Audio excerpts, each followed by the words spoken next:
Lacson. Magandang umaga po, Senator Ping, and welcome back po sa ASPN. Yeah, magandang umaga. Hello, magandang umaga. Isang maligaya, mapayapa at makahulugang araw ng kalayaan sa ating lahat. Lalo sa taga-subaybay ng ASPN. At sa inyong dalawa, Ali and Papi, magandang umaga. Magandang umaga po, Senator Ping. It's a pleasure to have you on our program. Dahil siyempre po, ito pong bagong putok po na kontrobersiya at issue tungkol po sa pagpapatigil muna ng konstruksyon ng bagong Senate building ay pinatigil muna nitong bagong Senate President na si Senator Chis Escudero dahil daw kailangan munang repasuhin dahil halos nag-triple yung paglobo po ng kosto ng pagpapagawa po ng naturang building. At minarapat po namin na marinig po ang inyong mga damdamin sa loobin at tungkol po dito sa issue na ito dahil kayo po, noong panahon ninyo na kayo po ang namuno sa Senate Panel on Accounts ay nagsimula po yung konstruksyon noong 2019. So kayo po ba, ano po ba ang reaksyon niyo dito sa pagpapatigil na ni Senate President Chis Escudero? Sabi niya doon, yung flag raising ceremony kasi nung Monday sa mga empleyado, nako doon sa mga umaasa na makakalipat na po tayo doon sa bago nating building sa BGC. Teka muna, hinay-hinay po muna tayo, baka kahit hanggang 2025 sa palagay daw niya ay hindi sila makakalipat dahil sa dami po ng gagawin. Siya po daw ay naggulantang doon po sa halos pag-triple ng kosto. Senator, saloobin niyo po dito. Oh, on its face, talaga namang kagulat-gulat at sumasang-ayon ako doon sa pag-aalala ni Senate President Chis na dahil halos tumriple yung halaga na gagastusin para matapos ang Senate building. Noong background muna, kasi noong 1 or 2 days after na magpalit ng liderato sa Senado, gusto makipag-meet sa akin ni Senator Nancy Binay through my former staff na inabsorb niya doon sa Committee on Accounts ng Senado. At nagkita nga kami at inilabas din nila yung kanilang saloobin dahil noon hindi pa naman nag-uutos si Senate President Chis. Ang saloobin nila, nag-aalala sila na kung baka ano yung mangyari sa pagpapatuloy ng pagkonstruksyon ng Senate building. Tama yun, nagsimula yan noong ako'y Senate Committee Chairman ng Committee on Accounts, panahon ni Senate President Tito Soto. Ang estimate talaga noon para matapos yung konstruksyon ng building, hindi kasama yung fit-out, hindi kasama yung furniture, hindi kasama yung mga technical requirements para sa security system, 8.9 billion pesos. Okay. At umabot ng 23.3 billion. Kaya nga, sang-ayon din ako doon sa panawagan ni Senator Chis na, teka muna, reviewin muna natin bakit lumaki ng ganito, tingnan natin yung mga detalye. At tama lang yun, kasi ngayon nagsasagawa na talaga ng pagre-repaso. Oo. So, sige po. Yeah. Go ahead. Sige. No, go ahead, Senator. Mayroon pa kayo sa pakipag-usap ko sa aking dating staff kasama si Senator Nancy, yung additional na 10.3 billion pesos na nakalaan na dyan, standby appropriations ang tawag doon para sa 2024 budget. At ito'y covered ng tinatawag na MICA, yung Multi-Year Contractual Authority, na kung saan pwede na itong gastusin sa loob ng 2 taon, 2024, 2025. Pero hindi po pinal yung halaga na yon na talaga magagastos. At ating alalahanin na hindi nanggaling sa Senado yung rekomendasyon na isama sa GAA, sa General Appropriations Act ng 2024, yung 10.3 billion additional. Kasi lahat po ng gastusin dyan, lahat ng implementasyon, construction man, o kung ano may yung kasama sa construction ng building, ang nag-implementa po dito ay DPWH kasi minabuti po namin nung ako'y chairman ng Accounts Committee na ipaubaya sa DPWH kasi government building ito at walang competence o lalo na sa technical ang Senado para magpatayo ng building at hindi namin trabaho yan. So sabi namin, ipaubaya natin sa DPWH. Dangan nga lang, yung pagpopondo, manggagaling sa Senate, ita-turn over sa DPWH. Naalala ko sa isang meeting namin, nandoon yung representative ng nanalo na sa bidding. Ang nag-bidding din dito, DPWH. Sa simula, marami yung nag-submite ng kung gusto sumali sa bidding. Nandyan yung DMCI, meron yung sa DDT, malalaking construction companies, mga AAA talaga, kundi man mas higit pa. No? At kasama yung Hillmark. Sa bandang huli daw, umatras yung iba at natira na lang si Hillmark. So natural, siya yung nanalo. Oo. So alam naman natin na dati nang naimbestigahan sa Senado rin. Yes, yung sa Yung Makati. Hillmark, dahil doon sa issue sa Makati. So ang una pumasok sa isip ko, eto na, hindi pa nga nagsisimula, baka May may kasama bahid na na. agad na kontrobersya o Correct. may issue na kagad. So yung meeting namin with DPWH representatives, kasi nagbigay sila ng yung full-time na parang siya yung point person. No? Tatanda ko si Asek Mulano at that time. Retired na siya ngayon. At kasama yung Hillmark.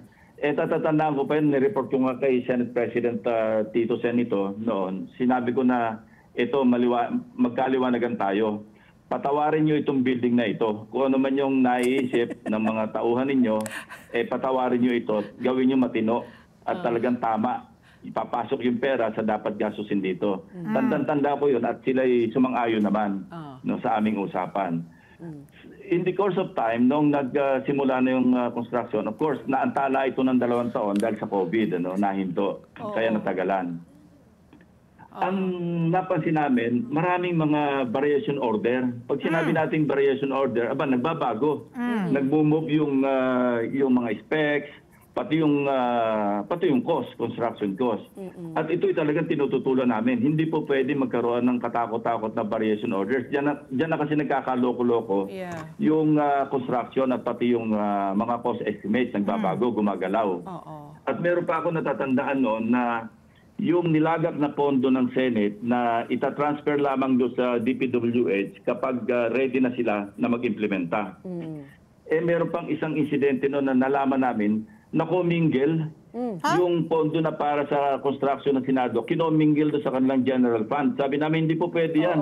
Kasi pwede nyo realign yan sa ibang mga items. Kasi kinomingle Hindi natuloy yun. Kasi lagi nga namin alam mo yung oversight, ino-oversee namin, yung paggastos. Alam nyo naman, talagang kasama yung mga staff ko, medyo particular kami sa pag-scrutinize pagdating sa budget. Lalo na ito, kasi building na Senado ito. Yeah. So, ito, Senator Ping, para lang mas maintindihan ko, kasi nga nung panahon mo, sabi nyo nga, nag-umpisa ito noong 2019. So, yung budget na 8.3 billion, you said nga, this is parang just for the shell, no? Hindi pa kasama yung presyo po ng lupa. Paki-clarify, bayad na ho ba yung lupa o hindi? Kasi sinasabi... sige po. 2 taon na lamang. Kasi hulugan yan Hulugan. Talagang, maganda yung concession dyan kasi parang 5 years to pay. Tapos may grace period pa yan, hulugan. At nakuha lang namin yan sa BCDA at 90,000 per square meter. Talagang maski nung panahon na yon, magtanong kayo sa lugar na yan, wala kayo makukuhang 90,000 pesos per square. Sa ngayon nga, nagtanong ako doon sa mga dating staff ko na nakipagpulong ako kay Senator Nancy, na ang estimate nila ngayon, ang halaga na dyan, nasa mga 500,000 pesos na. At nung nag-lunch kami ni Senate President Chis, kasama si Senate President Tito Sen, kasi nakipagpulong siya sa amin, humingi siyang advice, napag-usapan din namin yan. Then parang in passing, nabanggit niya nga na, Manong Ping, Tito Sen, ipapareview ko ito at pahihinto ko muna. Ang pakiusap namin dalawa, tama lang na review, kasi nga talagang kagulat-gulat na naging 23.3 billion. Pero naipaliwanag ko rin sa kanya na yung 10.3 hindi pa yan nagagalaw at wala pa na-award, not a single peso ay na-award na sa kung sino man yung contractor, kung sino pa yung mga subcontractor na gustong sumali sa pag-furnish o sa fit out. Kasi pang fit out na yan Kasi nga yung 8.9, yung dating 8.3, 8.9, core building talaga yung construction ng building yun. Hindi naman shell, pero building yun, tapos na building. Sa isang pagpupulong din namin, doon sa pagpupulong din namin ni Senator Nancy, kasama yung mga dating staff, yung mga team of consultants, mga arkitekto yun saka abogado. Meron dong issue doon sa parking. Parang bumaba yung... Parang, teka muna, hindi ganito yung design. Hindi, meron. Multi-level yun 3 palapag na basement, yung parking ng bagong Senate building. Dangan nga lang, ayon na rin sa observation nila, ito'y pinagbigay alam na rin nila doon sa contractor at saka sa DPWH. Bakit bumaba? yung bubong, yung ceiling. Yung Kasi parang- yung height, yung height oo, ng ano, height basement ng parking. basement, oo. Puro mga alam niyo SUVs naman, pa kayo. Pagka nabawasan yung height, nagmenos sa presyo, Correct. nagmenos sa cost. Oo. So yun siguro yung nire-refer ni Senator Chis, baka hindi lang kumpleto yung kanyang initial information na sinabi niya walang parking. Baka nire-refer niya, hindi makapark yung bus ng Oo. Senate, hindi makapark yung kung halimbawang medyo bubble top yung van Oo, ng, SUV. magpapark doon. Hindi talaga makapasok. Yun, hindi naman talaga yun ang disenyo. Ang original design, para nga sa mga employees, sa mga senador, mga staff, at saka pati guest, ma-accommodate sana doon. Senator, dito po sa, ang pumalit actually kay Senator Nancy Binay nung nagkaroon ng change of leadership sa sa Senate Committee on Accounts si Senator Alan Peter Cayetano. At mukhang nagkaroon siya ng preliminary review, no? At sinumite po niya. At sang-ayon siya dun sa sinasabi ninyo na nagkaroon ng maraming mga variation, deviations, modifications sa project na hindi daw properly validated. Pero pinupunto rin natin, let's talk about itong nangyari kasi yung pandemic no? During the construction, alam naman po natin, natigil, Nahinto. na naging sanhi din po yung mga construction in private and public establishments, yung construction po ng mga yon. Pero tinuturo din ang DPWH na parang cost din ng paglobo. Alam naman nating inflationary cost kapag natatagalan po ang proyekto, no? Itong slowdown at nagkaroon ng cost overruns because of DPWH. Yun ang dapat malaman sa pagre-review nga na inutos ni Senate President Chis Escudero. Mahirap namang this early maghusga. Basta yung pinapresent ko lang sa inyo, sa ating mga nakikinig, nanonood, na talagang maraming variation orders. At tama si Senator Alan. Katunayan, noong nag-meeting kami ni Senator Nancy, ang isang pakiusap niya, kung mag-uusap sila sa transition, pag-transfer ng responsibility kay Senator Alan, kung pwede rin na present din ako para na sa ganun, kumpleto yung kumbaga sa yung per CPM, kung tawagin ng mga kontratista, yung timelines na tinatawag. Sabi ko, sige, available naman ako. At ang ginawa ko nga, nagpadala ko ng private message kay Senator Alan, na nirelay ko yung message na sabi ko sa kanya, gusto lang sana mag-brief mga staff ni Senator Nancy at kung pwede, mag-meet kayong dalawa para raw sa transition at nakikiusap ko kung pwedeng maging available ako sa pag-uusap ninyo. Pumayag naman ako. Yun nga, hindi na nga, na-overtake na nga yun ng kinasabing preliminary report na sinagawa ni Senator Alan. Kasi ang ginawa pala niya, while nung pag-upo niya bilang bagong chairman ng Accounts Committee, nag-commission na siya ng isang pribado, volunteer yun. Kilala ko yung tao at napaka-competent na arkitekto noon. Marami siyang building na design na doon sa BGC. Kaya alam niya yung ginagawa niya. So mabuti, yun din naman yung kanyang parang naatasan Consultant. para magsagawa ng review. At naniniwala ako na magiging objective at efficient yung pagsasagawa ng review. So doon natin malalaman kung meron bang shortcut o meron bang overpricing o meron bang mga issue na dapat i-resolve na dapat i-correct.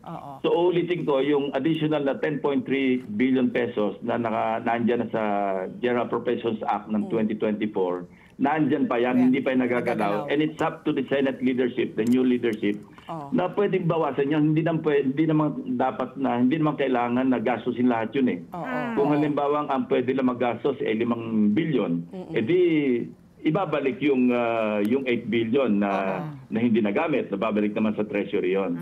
So nung tinanong ko si Senator Nancy, pati yung mga yung mga staff na nasa kanya ngayon, talagang wala pang mabuti nga dahil pinipilit na sila ng mga ibang subcontractors na kung pwede ng DPWH na kung pwede mag-award na. Sabi na, teka muna, may mga issues pa rito. Ang advice ko pa nga sa kanila, naku, i-save nyo lahat yung mga minutes ng transcript ng inyong pagpupulong sa DPWH, pati sa contractor, dahil balang araw, I'm just thinking ahead, balang araw, pag nagkaroon ng investigation, at least naka-record yung inyong mga objections. Correct. At totoo nga, sabi niya, every step of the way, basta't may variation, allergic na sila. Kasi nga, gastos. Yung staff na inabsorb ni Senator Nancy Binay, Oo. yun din yung dating staff sa Staff. Senate noon na katulong ko sa pagbabalangkas ng budget sa pag-scrutinize. Oo. Kaya alam niya yung ginagawa niya, yun yung naka-assign sa kanya ngayon sa Okay. Committee on Accounts. Oo. Actually sa staff niya bilang senador, pero siya yung nagpatuloy ng gawain doon na tumitingin o nag-oversee doon sa ginagawa ng DPWH at ng kontraktor. Senator Ping, para lang maklaro, no, paki-clarify lang kasi medyo sa akin medyo hindi klaro.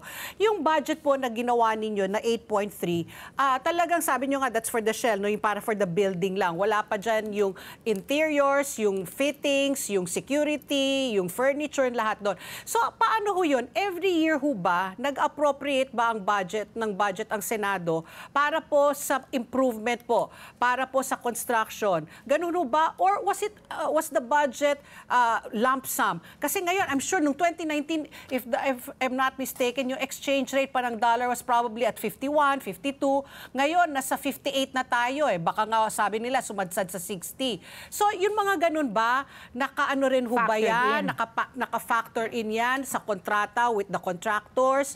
Kung kasakali nga bumagsak ang piso, tapos every year ho ba may inflationary interest ba na tinitignan? Ano po yung mga safeguards po na linagay po ninyo bilang mambabatas para dito po sa Senate building?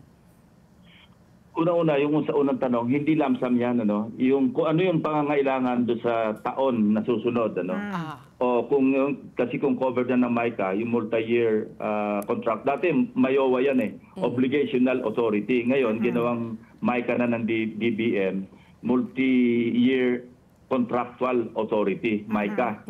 So, hindi naman lamsam yan. Kung ano yung pangangailangan sa loob ng 1 taon o 2 taon, yun ang pinopondohan.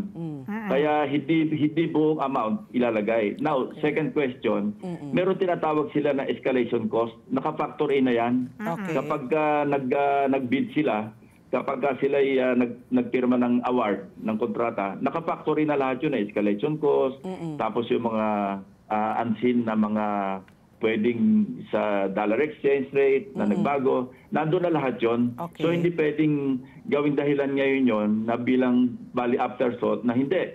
Bigla naging 58 pesos to $1 na yung exchange rate, mag-a-adjust tayo ulit kasi naka-factor in na yon.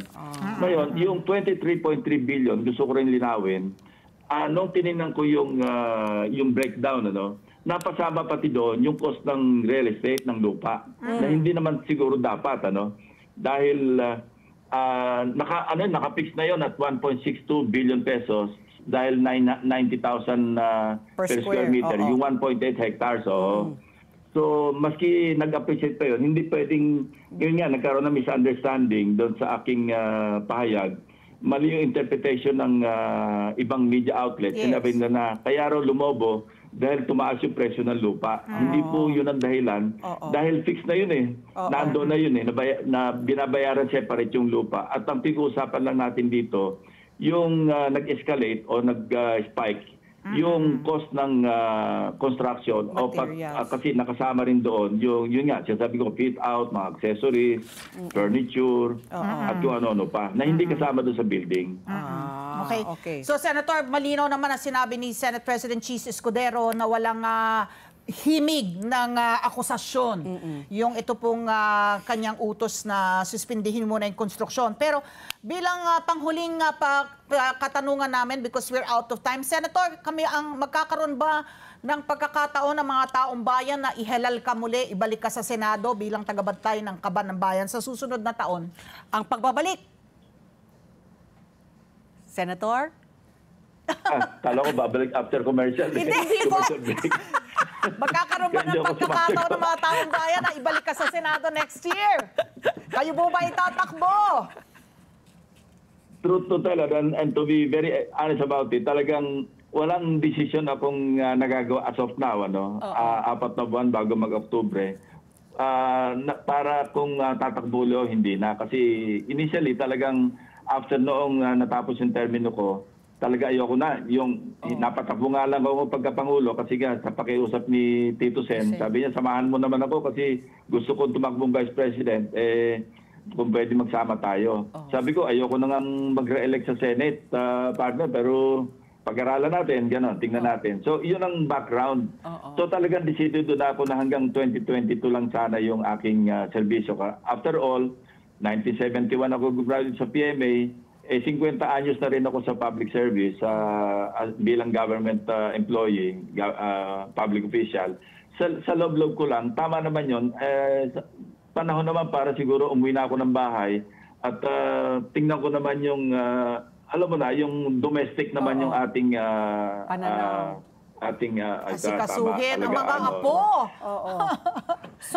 Pero yun ayan. nga, dahil alam mo, ang pinaka na may miss ko talaga yung mga midnight oils, yung aming late night, lalo na pagka budget season. Yun. Namimiss ko talaga yung mga staff ko kasi alam mo, naipundar na namin yun eh. Oo, lalo namimiss sa ka mga rin po staff ko, namin, no? Senator Ping, pagdating ng budget season, nagugulat kami. Ang dami naming nakikita na binabalita ng mga insertion. Sabi namin, naku, kung nandiyan si Senator Ping, anong insertion pinagsasabi ninyo? Yung kanina nga may word ako na natutunan. Ano yung taliba? Taliba? Vanguard pala yun. Vanguard. So marami na po tayong comments na natatanggap. We are looking forward sa pagbabalik ni Senator Ping. Ang Vanguard, no, ang taliba ng Kabanang Bayan.